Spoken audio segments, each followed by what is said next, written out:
tous, comment allez-vous? Moi ça va très très bien. Installez-vous, mettez-vous à l'aise et moi je vais vous présenter 4 nouveaux survivants de l'aventure Life or Death. C'est parti. Comme d'habitude, honneur aux filles et nous allons commencer aujourd'hui par Marley Padé. Marley Padé, elle a 20 ans. C'est une jeune femme née en Guadeloupe. Dès son enfance, elle adorait les découvertes et les combats. Dans son école, elle était la petite intello, toujours à poser des questions et à se renseigner sur ce qui se passe autour d'elle. Vers 17 ans, elle décide d'apprendre l'anglais et de partir dans une des plus grandes universités américaines. C'est ici qu'elle fait le vœu de devenir une grande archéologue ou scientifique. Les deux lui plaisent.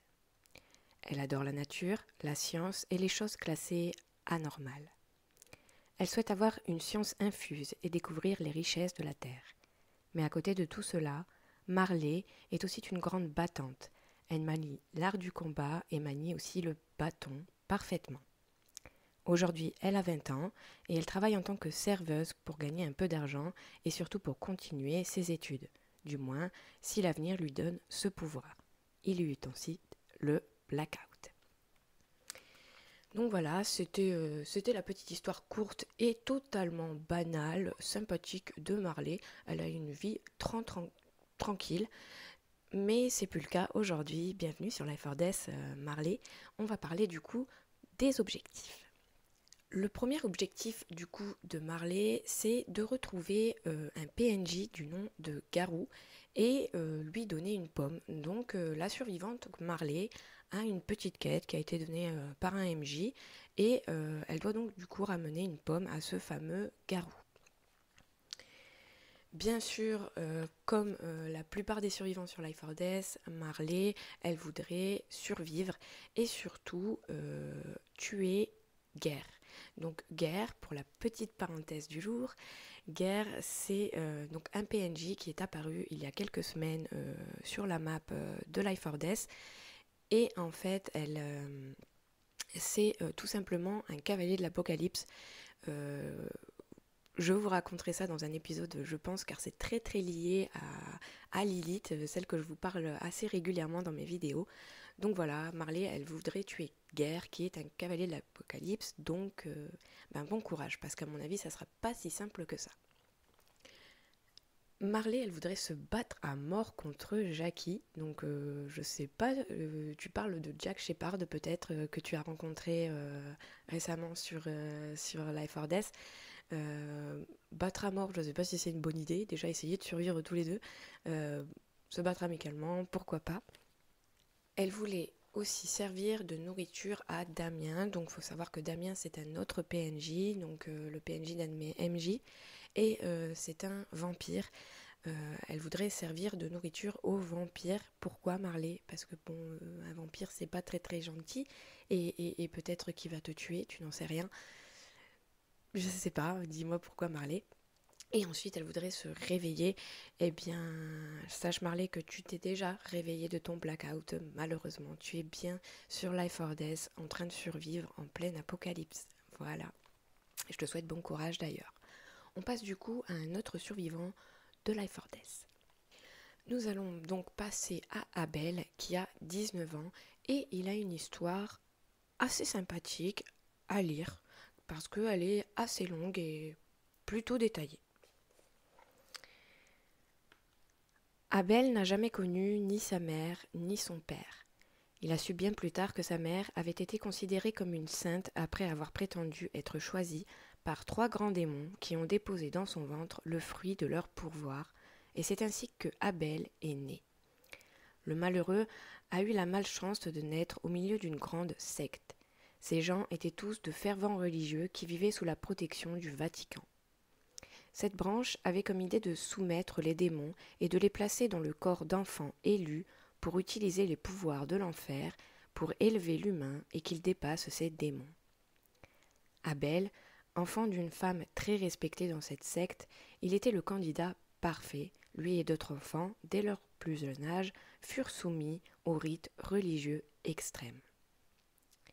Abel a toujours détesté ce qu'on lui a enseigné, vivre en se disant qu'il devrait passer sa vie à rattraper une faute qu'il n'a même pas commis lui-même, le mépris de soi. Tout cela ne l'enchantait pas. De plus très jeune, on a modifié et déformé son corps afin qu'il n'ait jamais un moyen d'identification, on l'a privé de son sexe depuis la naissance, on lui a rasé la tête, tout était mis en place pour qu'il ne développe aucune identité propre, mais qu'il soit juste un réceptacle qui trouve grâce aux yeux de ceux à qui on le vendait. Pour plier son âme et son corps, Abel passa par tout type de violence inimaginable, toujours dans les saintes paroles de Dieu. Les enfants avec lui disparurent avec les années. Ils échouèrent à se montrer dignes du réceptacle. Seul Abel, qui gardait son regard effronté et souffre de crises de dysphorie, semblait avoir de la valeur aux yeux de la secte. Ironiquement, sa différence avait fait de lui le premier choix. Abel n'avait jamais vu le monde extérieur jusqu'à ses 13 ans environ. Après toutes ces années, le Vatican avait découvert le poteau rose de la secte et la secte se devait de fuir. C'est à l'occasion de cette migration que Abel découvrit le monde. Dès lors, il passa les prochaines années de sa vie à mentir, tricher et voler pour préparer sa fuite de cet enfer.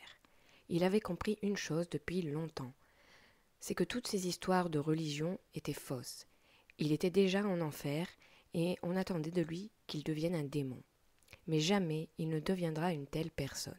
Tout ça n'existe pas. Et les anciens voyant qu'aucun pouvoir ni aucune possession s'éveillait en lui. Il disparaîtrait mystérieusement comme ses amis d'enfance, ça n'était qu'une question de temps. La vérité est que Abel s'était déjà entraîné à se battre. Il craignait de devoir le faire pour sa survie. Il pouvait transformer un petit bout de métal en arme. Pour son plus grand soulagement, il n'eut jamais à le faire. À l'occasion de ses 17 ans, il eut une fête d'anniversaire, la première de sa vie. Abel eut du mal à croire qu'il puisse avoir une telle opportunité. Il se doutait qu'il allait mourir demain s'il ne faisait rien. Habitué à jouer à la belle bien innocent, personne ne le soupçonne quand il apporte les verres. Dès le premier à terre, il s'enfuit, sans se retourner. Il fuit si loin qu'il crut que ses poumons prendraient feu afin de s'écrouler on ne sait où. Le lendemain, c'est une vieille femme qui le trouva sur le trottoir, échoué. Il semblerait que sa fuite ait finalement arrangé tout le monde. Il fut pris en charge par les autorités et beaucoup de médecins et de psychologues, ainsi que de policiers. Abel crut que ça ne terminerait jamais, mais une fois placé dans un centre pour mineurs, la vie fut encore pire. Il se confrontera au monde, à ses codes. Qu'est-ce qu'un homme, qu'est-ce qu'une femme et la sexualité? Beurre. Il n'en avait jamais entendu parler de tout ça, et il faut bien l'avouer, ça l'ennuyait. Au final, Abel continua de vivre sa vie dans un silence insupportable. Il pensait qu'après cet enfer, tout serait mieux, mais il ne trouvait pas sa place.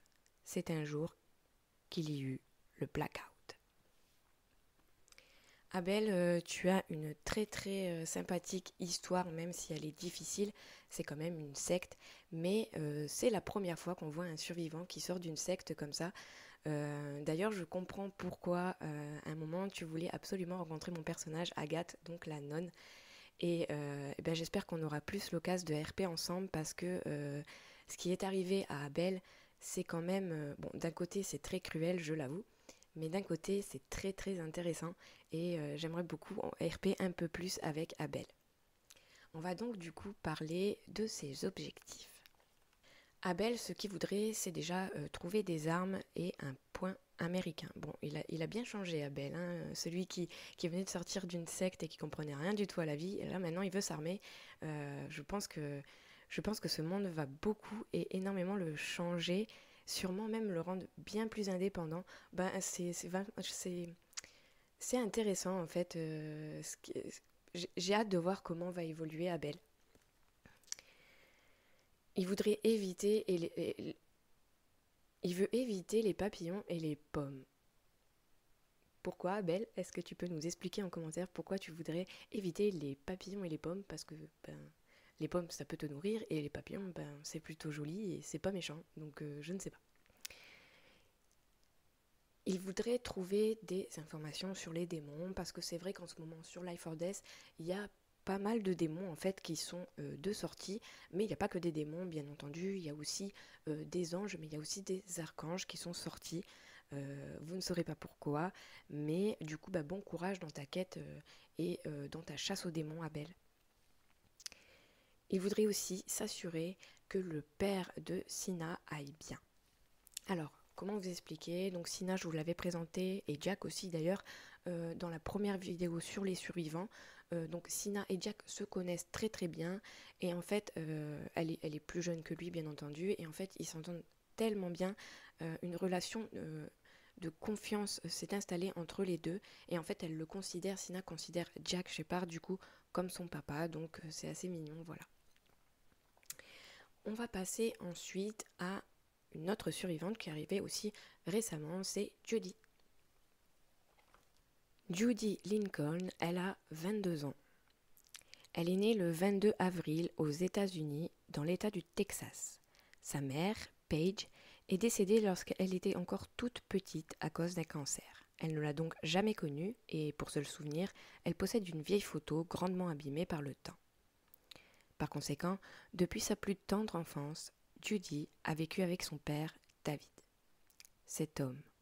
Durant 15 ans d'existence, la vie de la jeune Lincoln a toujours été plus ou moins calme, bien que son père ne lui accorde que très peu d'importance.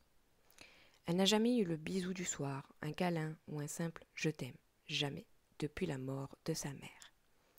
Mais un jour, ce fameux jour, alors que son père était rentré très tard du travail, il puait l'alcool, mais ça ne changeait pas de d'habitude.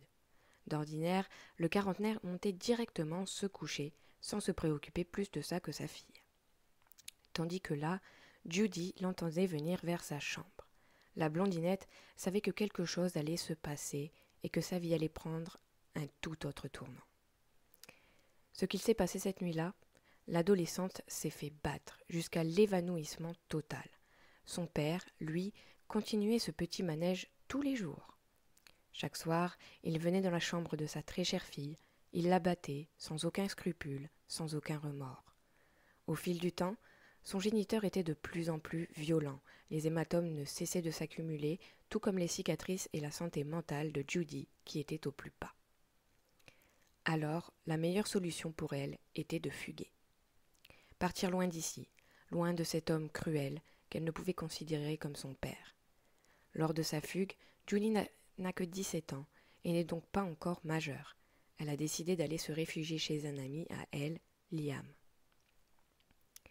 Elle considérait ce garçon comme son frère, mais alors qu'elle toqua à la porte de celui-ci en lui expliquant vivement la situation dans laquelle elle était, tout ce que reçoit Judy, c'est un hochement de tête négatif et une porte qui se ferme.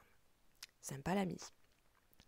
Comme vous l'avez compris, elle est désormais à la rue, sans rien, sans personne.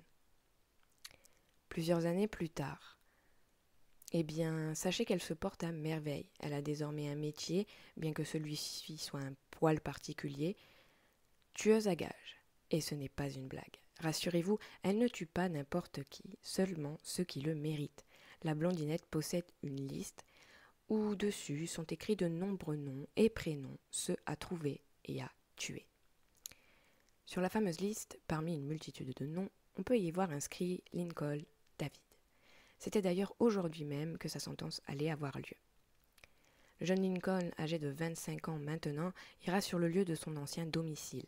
Elle entrera comme s'il s'agissait de son chez-soi, bien qu'en soi c'était un peu le cas. Judy trouvera son père avachi sur le canapé, une femme dénudée assise sur lui. Un rire sarcastique s'échappera des lèvres de Judy, qui braquera instantanément son arme sur le visage vieilli et ridé de son géniteur. Les derniers mots prononcés par la blondinette seront « On se revoit en enfer, papa ». Puis elle appuiera sur la gâchette avant que ça ne soit le trou noir pour son père, mais également pour elle. Blackout. Donc Judy, elle a eu le blackout juste après avoir tué son propre père. Histoire de vengeance. Judy, pareil, hein, une enfance très très difficile. Encore des parents pas très responsables malheureusement, et du coup elle a eu sa vengeance, hein. En devenant tueuse à gages, elle a eu sa vengeance. On va du coup parler des objectifs de Judy.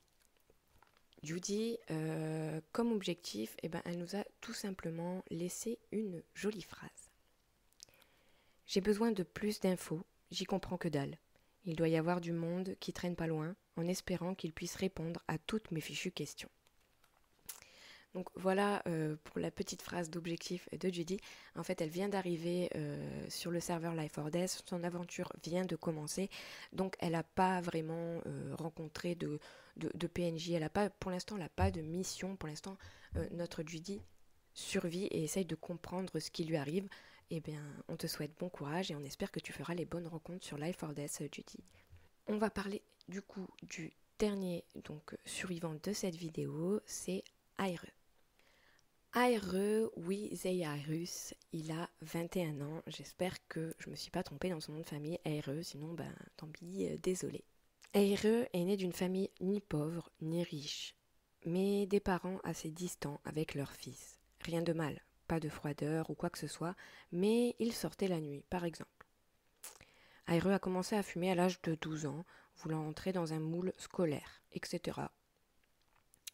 Et alors qu'il avait 14 ans, il croisa une jeune fille aux cheveux blancs et aux yeux bleus comme le ciel. Elle a l'air assez perdue. Il est tard, il y a une ambiance pesante. La neige, la nuit, cette ambiance froide, Aire ne peut s'empêcher de s'approcher doucement de la jeune fille et lui tendre une petite peluche, Monokuma. Il lui offre un large sourire sûr de lui, calme et chaleureux, voulant rassurer la jeune fille. Tout se passe sans un mot, dans la froideur de la nuit, réchauffée par la bonté de cœur de chacun. Cette jeune fille et Aire se recroiseront plusieurs jours plus tard, en fin de soirée, et enfin commenceront à parler. Rien de bien important, la découverte de l'autre, l'identité, le lieu de vie, et toutes ces choses de base dites protocolaires. Ainsi, jour après jour, ils se retrouveront très régulièrement jusqu'à devenir de très bons amis. Il sera le seul avec Debbie, et elle sera une amie plus proche que n'importe quelle de tous les autres qu'il a en ville ou même en cours. C'est d'ailleurs à cette période que Debbie prendra le surnom de Miss Jax. À l'heure où la jeune orpheline disparaît d'un coup, elle a 19 ans. Une semaine passe, Aire ne s'inquiète pas trop, bien que ce soit très rare qu'elle disparaisse si longtemps. Une seconde semaine passe, et là, il commence à s'inquiéter. Aire n'a toujours pas vu Debbie depuis 3 semaines et elle n'a jamais fait ça. À ce jour-là, Aire a 21 ans. Il part d'abord à l'orphelinat, rien. Il fait des recherches en ville, rien non plus. Une semaine de plus qui passe, une semaine de recherche, mais toujours pas. Debbie s'est évaporée et évidemment il se passe les pires choses dans la tête d'Aire. Des atrocités qu'elle aurait pu vivre, dans quel état elle était, sinon même la mort. Et alors qu'il cherchait sans prévenir, trou noir total, blackout. Donc comme vous l'aurez compris, Aire, il vient d'arriver pareil sur le serveur, du coup bienvenue Aire, j'espère que tu vas pouvoir t'amuser avec nous. Et comme vous l'aurez compris, il connaît Debbie, donc c'est une fois encore des personnages qui sont liés. Debbie, je vous l'ai présenté dans la dernière vidéo, la voici maintenant. C'est la jeune fille qui a la fameuse peluche de Monokuma. Et en fait, ils se connaissent.